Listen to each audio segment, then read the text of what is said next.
ಪ್ರತಿಪಕ್ಷ ನಾಯಕರೇ ನಿಲುವಳಿ ಮಂಡಿಸಿ. ಪ್ರತಿಪಕ್ಷ ನಾಯಕರೇ, ಪ್ರತಿಪಕ್ಷ ನಾಯಕರು ನಿಲುವಳಿ ಮಂಡಿಸಿ. ಮಾಡಬಹುದು ನಾಳೆ ಮಾತಾಡುವ. ನಾಳೆ ಫಸ್ಟ್ ನಾಳೆ ಟುಮಾರೋ ಫಸ್ಟ್ ಫಾರ್ ಯು. ಸನ್ಮಾನ್ಯ ಅಧ್ಯಕ್ಷರೇ, ಇದ್ರ ಬಗ್ಗೆ ಸರ್ಕಾರ ಸವಿಸ್ತಾರ ಅಂತ ವಿಸ್ತಾರ ಕೊಡ್ಲಿ. ನಾನೇನು ಹೀಗೆ ಕೊಡಿ ಏನು ಅಂತ ಹೇಳಲ್ಲ ನಾನು. ಇದೊಂದು ಸರ್ಕಾರದ ಪಾಲಿಸಿ ಆಗ್ಬೇಕು. ಏನೇ ಆಗ್ಬೇಕಾದ್ರೂ ಸರ್ಕಾರದ ಪಾಲಿಸಿ ಆಗ್ಬೇಕು. ಯಾರೋ ಒಬ್ಬ ಅಧಿಕಾರಿ ಹುಚ್ಚು ಆಗಲ್ಲ. ಅದಕ್ಕೋಸ್ಕರ ಆಗಲ್ಲ. ಅದಕ್ಕೆ ಉತ್ತರ ಕೊಡಿ. ಸನ್ಮಾನ್ಯ ಅಧ್ಯಕ್ಷರೇ, ನಾನು ಇವತ್ತು ನಿಲುವಳಿಯನ್ನ ಸೂಚನೆಯನ್ನ ಕೊಟ್ಟಿದ್ದೀನಿ. ರಾಜ್ಯದಲ್ಲಿ ಕುಡಿಯೋ ನೀರಿನ ಹಾಹಾಕಾರ, ಬೋರ್ವೆಲ್ಗಳೆಲ್ಲ ಬತ್ತೋಗಿದೆ. ನಾನು ಮಾತಾಡ್ತೀನಿ, ಆಮೇಲೆ ನೀವು ಅದನ್ನ ಹೆಂಗ್ 10 ನಿಮಿಷ ಕೊಟ್ಟಿದ್ದೀರಿ. 10 ನಿಮಿಷ ಬಜೆಟ್ ವಿಚಾರವೆಲ್ಲ ಕೂಡ ಮಾತಾಡಬಹುದು. ಮಾಡ್ತೀನಿ. ಇದೇನು ಜನರಲ್ ಎಲ್ಲರಿಗೂ ಸಂಬಂಧಪಟ್ಟಿದ್ದು. ಇದರಲ್ಲಿ ಏನು ಸರ್ಕಾರಕ್ಕೆ ಇರುಸುಮುಸು ಪ್ರಶ್ನೆ ಏನಲ್ಲ.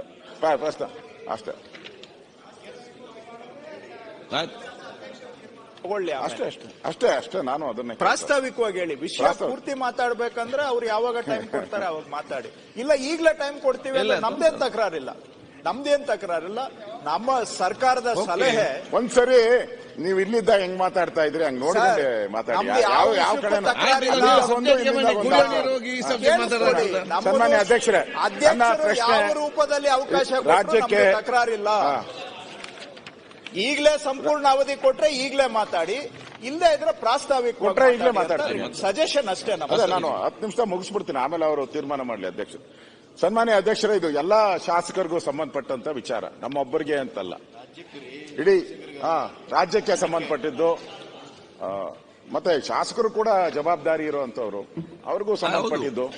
ಆ ದೃಷ್ಟಿಯಿಂದ ಈಗ ಒಂದ್ ರೀತಿ ರಾಜ್ಯದಲ್ಲಿ ಜಲಕ್ಷಾಮ ಪ್ರಾರಂಭ ಆಗಿದೆ. ಕುಡಿಯೋ ನೀರಿಗೆ ಹಾಹಾಕಾರ ಆಗಿದೆ. ಬೋರ್ವೆಲ್ಗಳೆಲ್ಲ ಬತ್ತಿ ಹೋಗ್ತಾ ಇದೆ. ಕೆಲವು ಕಡೆ ಬೋರ್ವೆಲ್ 500 ಅಡಿ ಇದ್ದಿದ್ದು 1000 ಅಡಿ ಹೋಗ್ತಾ ಇದೆ. ಮತ್ತೆ ಕುಡಿಯೋ ನೀರಿಗೆ ಜನಗಳಿಗಲ್ಲ, ದನ ಕರುಗಳಿಗೂ ಕೂಡ ಕುಡಿಯೋ ನೀರಿಗೆ ಸಮಸ್ಯೆ ಆಗ್ತಾ ಇದೆ. ಆ ರೀತಿ ಒಂದು ಪರಿಸ್ಥಿತಿ ಇವತ್ತು ರಾಜ್ಯದಲ್ಲಿ ಬಂದಿದೆ. ಹಿಂದೆ ಸರ್ಕಾರ ಬರ ಡಿಕ್ಲೇರ್ ಮಾಡಬೇಕಾದ್ರೂ 3-4 ತಿಂಗಳು ಮುಂದಕ್ಕೆ ಹಾಕೋದು. ಈಗ ಈ ಜಲಕ್ಷಾಮ ಬಂದಿದೆ. ಈ ಜಲಕ್ಷಾಮಕ್ಕೂ ಕೂಡ ಮುಂದೆ ಹಾಕಿದೆ. ಈಗಾಗಲೇ ಹಾಹಾಕಾರ ಎಲ್ಲ ಕಡೆ ಶುರುವಾಗಿದೆ. ಟ್ಯಾಂಕರ್ಗಳ ಹಾವಳಿ ಎಲ್ಲ ಕಡೆ ಶುರುವಾಗಿದೆ. ಸರ್ಕಾರ ಇದ್ರ ಬಗ್ಗೆ ಗಮನ ಹರಿಸಬೇಕು ಇಮಿಡಿಯೇಟ್ ಆಗಿ ಅನ್ನೋ ದೃಷ್ಟಿಯಿಂದ ನಾನು ಇವತ್ತು ಮಾತಾಡ್ತಾ ಇರೋದು.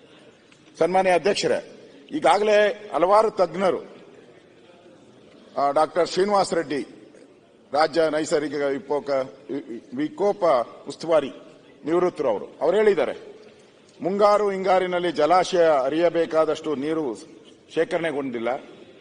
ಪ್ರಸ್ತುತ ವಾಡಿಕೆಗಿಂತ 2% ಬಿಸಿಲು ಜಾಸ್ತಿ ಆಗ್ತಾ ಇದೆ. ಮತ್ತೆ ಎಲ್ಲಾ ಡ್ಯಾಂಗಳಲ್ಲೂ ಸುಮಾರು 2-3 TMC ನೀರು ಆವಿ ಆಗ್ತಾ ಇದೆ. ಆ ದೃಷ್ಟಿಯಿಂದ ಜಲಕ್ಷಾಮ ಬರ್ತೈತೆ ಅನ್ನೋ ಮಾತನ್ನ ಹೇಳಿದ್ದಾರೆ. ನನಗನ್ಸುತ್ತೆ ಈಗಾಗಲೇ ಬಿಸಿಲಿನ ಜಳ 2 ಡಿಗ್ರಿ ಜಾಸ್ತಿ ಆಗಿದೆ. ಧಾರವಾಡ, ಕಾರವಾರ, ಹಾವೇರಿ ಈ ಕಡೆ ಎಲ್ಲ ಕಳೆದ 30 ವರ್ಷಕ್ಕೆ ಹೋಲಿಕೆ ಮಾಡಿದ್ರೆ ಈ ವರ್ಷ ತಾಪಮಾನ ಬಹಳ ಜಾಸ್ತಿ ಆಗಿದೆ ಎಲ್ಲ ಕಡೆ. ಕಳೆದ 30 ವರ್ಷಕ್ಕೆ ಹೋಲಿಕೆ ಮಾಡಿದ್ರೆ ತಜ್ಞರೇ ಹೇಳಿರುವಂತದ್ದು ಇದು. ಸನ್ಮಾನ್ಯ ಅಧ್ಯಕ್ಷರೇ, ಪ್ರಮುಖವಾಗಿ ಇವತ್ತು ಕುಡಿಯೋ ನೀರಿನ ಹಾಹಾಕಾರ ಇರ್ಬೋದು, ಬರಕ್ಕೆ ಸಂಬಂಧಪಟ್ಟಂತೆ ಇರ್ಬೋದು, ಇವತ್ತು ರಾಜ್ಯದಲ್ಲಿ ಜನ ಗುಳೆ ಹೋಗುವಂತ ಪರಿಸ್ಥಿತಿ ಬರ್ತಾ ಇದೆ. ಮನೆಗಳಿಗೆ ಬೀಗ, ನಗರಗಳಿಗೆ ಗುಳೆ ಅಂತ ಹೇಳಿ ಆರ್ಟಿಕಲ್ ಕೂಡ ಬರ್ತಾ ಇದೆ. ಅಂದ್ರೆ ಕೆರೆ ಒಣಗೋಗಿರೋದು, ಸುಮಾರು ಒಂದು ಲಿಂಗಾಪುರ ಜನಸಂಖ್ಯೆ ಅಂದಾಜು ಒಂದು ಊರ್ದು 1100. ಈ ಪೈಕಿ 800 ಮಂದಿ ತಾತ್ಕಾಲಿಕವಾಗಿ ಊರು ತೊರೆದಿದ್ದಾರೆ. ಬೀದಿಯಲ್ಲಿ ಸಾಗುತ್ತಿದ್ದರೆ ಬೀಗ ಹಾಕಿದ ಮನೆಗಳೇ ನಿರವ ಮೌನ. ಇದು ಇವತ್ತಿನ ಪರಿಸ್ಥಿತಿ. ಗುಳೆ ಹೋಗ್ತಾ ಇರೋದು ಎಲ್ಲರೂ ಕೂಡ ಗೋವಾಗೆ, ಮಂಗಳೂರು ಕಡೆ, ನಿಮ್ ಕಡೆನೂ ಬಂದಿದ್ದಾರೆ, ಪತ್ರಿಕೆಲ್ಲೂ ಹಾಕಿದ್ದಾರೆ, ಎಲ್ಲ ಕಡೆ ಗುಳೆ ಹೋಗ್ತಾ ಇದೆ. ನೀರಿನ ಹಾಹಾಕಾರ, ಕುಡಿಯೋ ನೀರು ಸಿಗ್ತಾ ಇಲ್ಲ, ಮೇವು ಸಿಗ್ತಾ ಇಲ್ಲ. ಅದರಿಂದ ಅಲ್ಲಿನ ಜನ ಹೇಳಿರೋದು, ಮುದಿಯಪ್ಪ ಗೌಡ್ರು ಹೇಳಿರೋದು, ಅಲ್ಲಿನ ಗ್ರಾಮ ಪಂಚಾಯತಿ ಸದಸ್ಯರು, ಮಲಪ್ರಭಾ, ಘಟಪ್ರಭಾ ನಾಲೆಗಳಿದ್ದರೂ ನೀರು ಬರುವುದಿಲ್ಲ. ಹೆಚ್ಚಿನ ಕೂಲಿ, ಉತ್ತಮ ಬದುಕಿನ ಭರವಸೆಯೊಂದಿಗೆ ಜನ ಗೂಳೆ ಹೋಗುತ್ತಿದ್ದಾರೆ ಅಂತ. ಇವತ್ತು ಜನ ಆಚೆ ಹೋಗ್ತಾ ಇದ್ದಾರೆ ಎಲ್ಲ ಕಡೆನೂ ಕೂಡ. ಮತ್ತೆ ಬೋರ್ವೆಲ್ ಕೂಡ ಇಲ್ಲ, ಬೋರ್ವೆಲ್ಗಳು ಪಾತಾಳಕ್ಕೆ ಹೋಗ್ತಾ ಇದೆ, ಡ್ರೈ ಆಗ್ತಾ ಇದೆ. ನಾನು ಸರ್ಕಾರ ಪಿಡಿ ಅಕೌಂಟ್ ಅಲ್ಲಿ ದುಡ್ಡಿದೆ, ಸರ್ಕಾರ ಪದೇ ಪದೇ ಹೇಳ್ತಾ ಇದೆ ನಮ್ಮ ಹತ್ರ ಪಿಡಿ ಅಕೌಂಟ್ ಅಲ್ಲಿ ದುಡ್ಡಿದೆ. ಪಿಡಿ ಅಕೌಂಟ್ ಅಲ್ಲಿ ದುಡ್ಡಿದ್ರೆ ಹೊಸದಾಗಿ ಬೋರ್ವೆಲ್ ಹಾಕಕ್ ಬರಲ್ಲ. ಇರೋ ಬೋರ್ವೆಲ್ ನ ಡ್ರಿಲ್ ಮಾಡಬಹುದು ಅಥವಾ ಹೊಸ ಪೈಪ್ ಲೈನ್ ಹಾಕದ್ ಬಿಟ್ರೆ ಹೊಸದಾಗಿ ಬೋರ್ವೆಲ್ ಹಾಕಕ್ಕೆ ಬರೋದೇ ಇಲ್ಲ.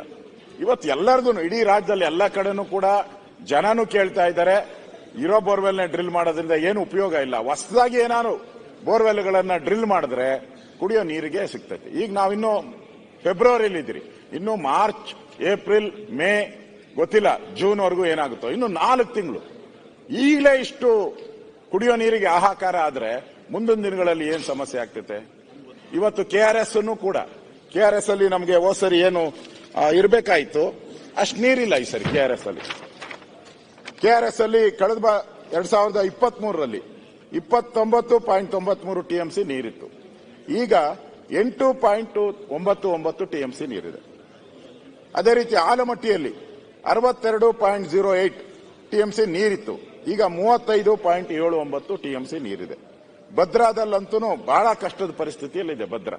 ನಾನು ಕೇಳಿದೆ ಜ್ಞಾನೇಂದ್ರ ಅವರಿಗೆ, ಕೇಳಿದೆ ಏನ್ ಸ್ಥಿತಿ ಅಂತ ಹೇಳಿದ್ರೆ, ಮೊದಲೆಲ್ಲ ನದಿಗೆ ಹಾಕ್ಬಿಟ್ಟು ಪಂಪ್ ಹಾಕಿ ಮನೆಗಳಿಗೆ ನೀರು ಕೊಡೋರಂತೆ, ಈಗ ಆ ಪರಿಸ್ಥಿತಿನೇ ಇಲ್ಲ. ಭದ್ರಾದಲ್ಲೂ ಕೂಡ 48.71 TMC ಇದ್ರೆ 20.04 TMC ನೀರಿದೆ. ಇದು ಇವತ್ತಿನ ಪರಿಸ್ಥಿತಿ. ಈ ಒಂದು ಉಪಯೋಗವನ್ನ ಪಡ್ಕೊಂಡು ಇವತ್ತು ಟ್ಯಾಂಕರ್ಗಳ ಮುಖಾಂತರ, ಟ್ಯಾಂಕರ್ಗಳು ಏನಿತ್ತು 500 ರೂಪಾಯಿಗೆ ನೀರು ಕೊಡ್ತಾ ಇದ್ರು, 500 ರೂಪಾಯಿಗೆ 500 ರೂಪಾಯಿ ನೀರು ಕೊಡ್ತಾ ಇದ್ದಿದ್ದು 3000 4000 ಆಗ್ಬಿಟ್ಟದೆ. ಜನ ಏನ್ ಮಾಡ್ಬೇಕೀಗ, ಜನ ಏನ್ ಮಾಡ್ಬೇಕು? ಅದಕ್ಕೋಸ್ಕರ ನಾನು ಒಂದೇ ನಿಮಿಷದಲ್ಲಿ ಮುಗಿಸ್ಬಿಡ್ತೀನಿ, ಒಂದೇ ನಿಮಿಷ. ಜನ ಆಕಾರ ಇದೆ. ನಮ್ಮ ಅಧಿಕಾರಿಗಳು ಕೇಳಿದ್ರೆ, ಅಧಿಕಾರಿಗಳು ಅವರು ಉತ್ತರಗಳು ನೋಡಿದ್ರೆ ಅದನ್ನ ನಾವ್ಯಾರೂ ಮಾತಾಡಕ್ಕೆ ಆಗಲ್ಲ ಉತ್ತರ ಅಷ್ಟು. ಬೆಂಗಳೂರದು ಕುಡಿಯೋ ನೀರಿನ ಅಭಾವ ಇರುವ ವಿಚಾರ ಪರಿಶೀಲಿಸುತ್ತೇವೆ, ಅಧಿಕಾರಿಗಳು ಉತ್ತರ ಇದು. ಅಧಿಕಾರಿಗಳು ಪರಿಶೀಲನೆ ಮಾಡ್ತೀರಿ ಅಂತ ಹೇಳ್ತಾ ಇದ್ದಾರೆ. ಇವತ್ತು ಬೋರ್ವೆಲ್ ಹಾಕಕ್ಕೂ ಹೊಸದಾಗಿ ಅವಕಾಶ ಇಲ್ಲ. ಈ ಪರಿಸ್ಥಿತಿ ಆದ್ರೆ ಮುಂದೆ ಜಾನುವಾರುಗಳಿಗೂ ಕೂಡ ಸಮಸ್ಯೆ ಆಗ್ತೈತೆ. ಆ ದೃಷ್ಟಿಯಿಂದ ನಾನು ಸರ್ಕಾರಕ್ಕೆ ಆಗ್ರಹ ಮಾಡ್ತಾ ಇದ್ದೀನಿ, ನೀವು ರವಿಶಂಕರ್ ಪ್ರತಿ ಗ್ರಾಮ ಪಂಚಾಯತಿ ಹೊಸದಾಗಿ ಬೋರ್ವೆಲ್ ಹಾಕುವಂತಕ್ಕೆ ಅವಕಾಶ ಮಾಡಬೇಕು, ಹೊಸದಾಗಿ ಆದೇಶ ಹೊರಡಿಸಬೇಕು. ಇಲ್ಲ ಅಂದ್ರೆ ಇರೋ ಪಿಡಿ ಅಕೌಂಟ್ ಯೂಸ್ ಆಗಲ್ಲ. ಹೊಸದಾಗಿ ಪ್ರತಿ ಗ್ರಾಮ ಪಂಚಾಯತಿಗೆ ಇಷ್ಟು ಹಣವನ್ನ, ಸುಮಾರು 10 ಲಕ್ಷ ರೂಪಾಯಿ ಹಣವನ್ನ ಪ್ರತಿ ಗ್ರಾಮ ಪಂಚಾಯತಿಗೆ ಒಂದು 10 ಲಕ್ಷ ರೂಪಾಯಿ ಹಣ ಕೊಟ್ರೆ ಕುಡಿಯೋ ನೀರಿನ 4 ತಿಂಗಳು ಮೇಂಟೈನ್ ಮಾಡಬೇಕು. 4 ತಿಂಗಳಿಗೆ ಅವಕಾಶ ಆಗ್ತೈತೆ. ಅದಕ್ಕೋಸ್ಕರ ಸರ್ಕಾರ ಕೂಡಲೇ ಗ್ರಾಮ ಪಂಚಾಯತಿ ಹಣವನ್ನ ಬಿಡುಗಡೆ ಮಾಡಬೇಕು. ಅದನ್ನ ಆಗ್ರಹವನ್ನ ಮಾಡ್ತಾ ಇದ್ದೀನಿ. ಕನ್ವರ್ಟ್ ಮಾಡಿದ್ರೆ ಎಲ್ಲರೂ ಕೂಡ ಮಾತಾಡ್ತಾರೆ.